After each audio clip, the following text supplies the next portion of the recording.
शाइना ने बार के कोने की 3 सीटों वाली जगह ली, एक रेड वाइन ऑर्डर की और आंखें मूंद कर बैठ गई। लेकिन आंखें मूंदते ही उसकी आंखों के सामने आदित्य की मासूम बेटी गुस्से में आ खड़ी हुई। किसी तरह आंखें खोलकर उसे हटाकर दोबारा आंखें मूंदी तो मयंक की माँ, उसने घबराकर आंखें खोल दी। दिल घबराया कि जब साए देखकर इतना घबरा रही है तो कैसे सामना करेगी उनका जिन्हें बुलाया है। आंखों और कानों के जरिए दिमाग को बार की रौनक और तेज बजते गानों की बीट्स के हवाले कर दिया। ये खूबसूरत बार उसकी फेवरेट जगह बन गई है। इस बार की बनावट अलग ही है।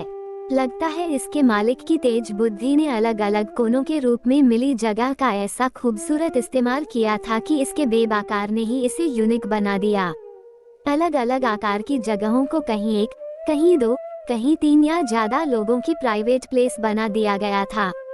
इस तरह एक तन्हा इंसान से लेकर कई लोगों का ग्रुप तक यहाँ कोई कोना ढूंढकर थोड़ी प्राइवेसी पा सकता था। आज वो दिमाग को इन रौनकों से बहलाने तो यहाँ नहीं आई थी। आज शाइना को जरा थमकर सोचना था कि उसकी जिंदगी कहाँ जा रही है। आदित्य और मयंक में से उसे किसे चुनना है? किसी एक को चुनना भी है या के बाद उसके सिर में दर्द होने लगता था।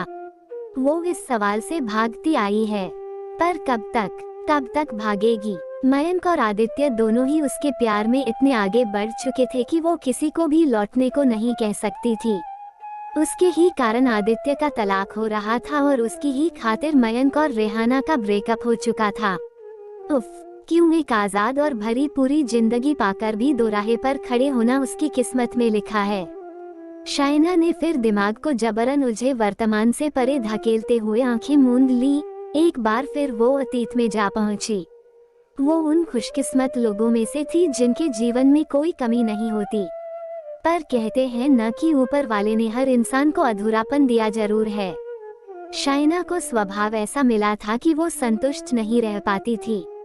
धनी और समझदार माता पिता की संतान थी शाइना। घर में जो चाहा वो मिला, पूरी देख रेख, प्यार और सही गाइडेंस के साथ। खूबसूरत, टैलेंटेड, मेहनती और बुद्धिमान होने के कारण स्कूल कॉलेज में भी टीचर्स और साथियों की हीरो रही। फिर भी बचपन से ही अक्सर 2 चीजों के बीच चुनने में परेशान रहती। मम्मी प्यार से समझाती, बेटा, जिंदगी और लोग हमेशा आधे अधूरे होते हैं। सब कुछ एक साथ नहीं मिलता। इस अधूरेपन को स्वीकारना सीखो। पर शाइना यही एक बात कभी नहीं सीख पाई। बर्थडे के लिए यूनिक ड्रेस की खोज 1 महीने पहले शुरू हो जाती। 3-4 ड्रेस बनवा लेती, पर पहननी तो कोई एक ही होती थी। सारा समय यही सोचकर परेशान रहती कि कौन सी ड्रेस पहने, कौन सी सैंडल। कमरे का पेंट हो या फर्नीचर, जहाँ कोई एक ही चीज चुननी होती, वो दुखी हो जाती और ये समझाने पर कि लेनी तो एक ही चीज पड़ेगी, वो बिफर जाती। आखिर एक बार मम्मी ने उसे समझाने का नया तरीका निकाला। एक बर्थडे पर उन्होंने कहा कि तुम्हारे कपड़े, खिलौनों ने इतनी जगह घेर ली है कि नई चीजों के लिए जगह नहीं बची। चलो, इस बर्थडे पर इन्हें अनाथाश्रम में दान कराते हैं।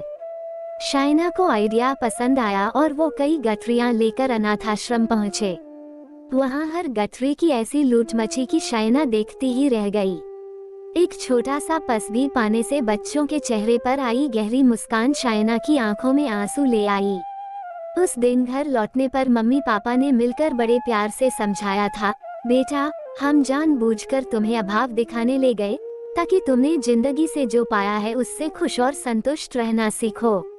शाइना पर इस बात का असर तो हुआ, पर वो भी कुछ दिन ही रहा। उम्र के साथ जीवन के हर एरिया में सब कुछ मन माफिक पा लेने की चाह और उससे जन्मी परेशानियां अलग अलग रूपों में सामने आती और बढ़ती रहती। मॉम डैड उसे समझाने के नए तरीके ईजाद करते रहते। लगभग सभी कैंपस इंटरव्यू निकाल लिए थे उसने। जॉब भी जब उसे 2 पसंद आ गईं तो पहली बार उसके साथ समाधान खोजते समय मॉम को हंसी आ गई थी। मुझे तो लगता है ये लड़के भी 2 पसंद करेगी और रोना सा मुंह बनाकर कहेगी, क्या करूं मॉम, मैं किसी एक को छोड़ नहीं सकती। उस समय उन्हें क्या पता था कि हंसी में कही ये बात सच हो जाएगी। अच्छे पैकेज की जॉब के साथ अलग शहर में उसके सामने एक नई दुनिया खुली। कई हाथ उसकी ओर बढ़े और उसने थामे भी, पर और अच्छा पाने की धुन ने उसे किसी के साथ एक सीमा से आगे बढ़ने नहीं दिया। नहीं उसका मन किसी पर टिक सका। आदित्य ऑफिस के नए बॉस थे। पहली मीटिंग में उन्हें देखा तो देखती ही रह गई। हैंडसम इतने की जैसे कोई डांसिंग कपल का बुत हो। चलने फिरने, उठने बैठने, बात करने की अदा ऐसी जैसे कुशल निर्देशक के निर्देशन में तराशा गया अदाकार हो। उनका ड्रेसिंग सेंस, उनकी बातें और बात करने का अंदाज सब कुछ फिदा करने वाला। ऑर्डर देने में इतनी सॉफ्टनेस में लिपटी सकती कि इंसान 12 बजे रात तक ऑफिस में रुकने को मना न कर पाए। आई होप आप समझ गई होंगी। अपने केबिन में बुलाकर जब उन्होंने शायना की गलतियां पॉइंट की तो शर्म से गड़ गई थी वो। ऐसी और इतनी लापरवाहियां उससे कैसे हुई? ध्यान कहाँ रहता है उसका आजकल? सॉरी सर, कल ही बता दिया होता तो, उसने डरते सहमते हुए कहा। कल तक मुझे केबिन नहीं मिला था, रेनोवेट हो रहा था ना। और मेरा एक उसूल है, किसी की गलतियां बताओ एकांत में और तारीफ करो सबके सामने। एम आई राइट? उस दिन तो शायना को लगा था कि बिल्कुल फिल्मी अंदाज में दिल पर हाथ रखकर बोल पड़े, हाय मैं मर गई। आदित्य में कोई कमी नहीं थी सिवाय इसके कि वो शादीशुदा थे। शायना ने भी मन के घोड़े पर लगाम कसना कब सीखा था। वो कब एक दूसरे के आकर्षण में बंधे एक के बाद एक सीमाएं लांघते गए, उन्हें पता भी न चला। मॉम डैड को पता चला तो पहली बार सख्ती से उपदेश पिलाया, हमने तुम पर नैतिकता की कोई परिभाषा कभी नहीं थोपी, पर एक चीज का एहसास कराना जरूरी है कि जो काम किसी निर्दोष को चोट पहुंचाए वो अनैतिक है और हम तुम्हें वो करने से अंतिम दम तक रोकेंगे। आदित्य की पत्नी को पता चल गया था उनके बारे में। उसने आदित्य से साफ कह दिया कि अगर उसने शायना को नहीं छोड़ा तो नतीजा उनका रिश्ता तलाक तक पहुंच गया। तभी उसकी प्यारी सी बेटी एक दिन शायना के सामने आ खड़ी हुई। अपनी मासूम आवाज में उसने शायना को खूब कोसा। एक और उस बच्ची की मासूम बातें और दूसरी ओर मॉम डैड का प्रेशर। शायना ने आदित्य को भूलने का निर्णय लिया और इसके लिए सहारा लिया मयंक का। मयंक उसे बहुत पसंद था। वो कॉलेज टाइम से ही उसे चाहता था, पर उसकी ओर से कोई हिंट ना पाकर उसने रहाना को गर्लफ्रेंड बना लिया। अब तो दोनों सेटल होने की सोचने लगे थे। एक शाम अचानक शायना उसके सामने उसके पीजी में नशे में धुता खड़ी हुई तो वो खुद पर कंट्रोल न रख सका। शायना ने उससे कहा कि वो उसके मन से आदित्य को निकाल दे। इस कोशिश में वे पहली बार करीब आए तो बंधते ही गए, लेकिन 2-4 महीने बाद ही आदित्य की तबीयत बहुत खराब हो गई। वो उन्हें देखने गई तो उनकी उदास प्यासी बाहों में उसके सारे संकल्प पिघलते गए।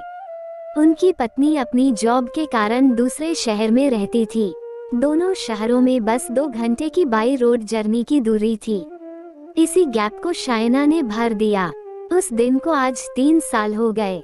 शायना दोनों में से किसी एक को भी छोड़ना नहीं चाहती। मॉम डैड ने अब समझाने की कोशिशें छोड़ दी हैं।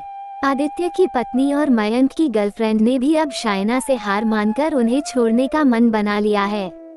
शायना को कभी किसी से जलन नहीं रही।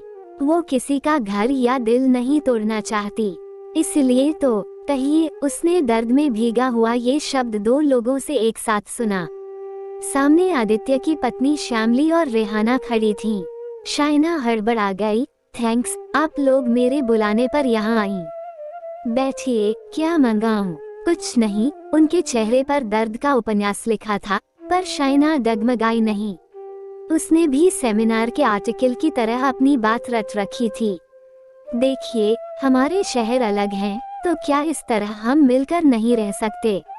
शायना की पूरी बात धैर्य से सुनती रही श्यामली, पर उसके खत्म होते ही फट पड़ी।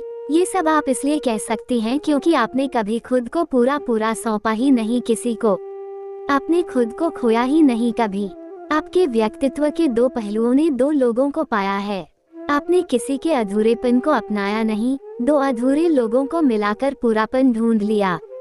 एक पत्नी जब खुद की पसंद नापसंद, दोस्त, परिवार सब कुछ खोकर खुद को पूरा देकर पति को पाती है, उसे उसके अधूरेपन के साथ स्वीकारती है।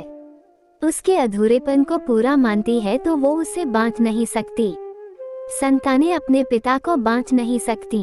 आज भी आप हमें समझाने आई हैं तो इसलिए क्योंकि आप जानती हैं कि अगर इन्होंने हमें छोड़ दिया तो आपसे भी पूरे समर्पण की डिमांड करेंगे और तब आपको भी किसी एक को छोड़ना पड़ेगा जो आप चाहती नहीं।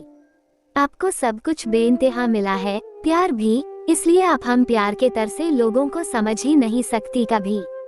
जो खुद बंटा हुआ एक से ज्यादा को पा रहा है वही बंटे को स्वीकार सकता है, हम नहीं। शाइना गुस्से और दुख से लाल हो गई। श्यामली और रेहाना को देखे जा रही थी और उसे वो दिन याद आ रहा था जब उसने अनाथाश्रम जाकर अपनी चीजें देकर किसी को खुश करने से मिलने वाले सुख का स्वाद चखा था। उसके मन में मॉम के शब्द गूंजने लगे, अधूरेपन को स्वीकारना सीखो, मैं आप दोनों की जिंदगी से जा रही हूँ। अचानक उसने झटके से एक संकल्प के साथ दोनों का हाथ थाम लिया। हाँ, शायद इसलिए मैं आप लोगों की तकलीफ नहीं समझ पाई, क्योंकि मुझे प्यार हद से ज्यादा मिल गया। पर अब मैं आप दोनों को आपका प्यार वापस करके आपसे दूर जा रही हूँ, इस उम्मीद में कि मुझे भी कोई ऐसा मिलेगा कभी जिसे मैं उसके अधूरेपन के साथ स्वीकारूंगी और जो मुझे अपने अधूरेपन के साथ स्वीकारेगा। मैं किसी एक के बिना नहीं जी सकती, पर मुझे दोनों के बिना जीना सीखना होगा।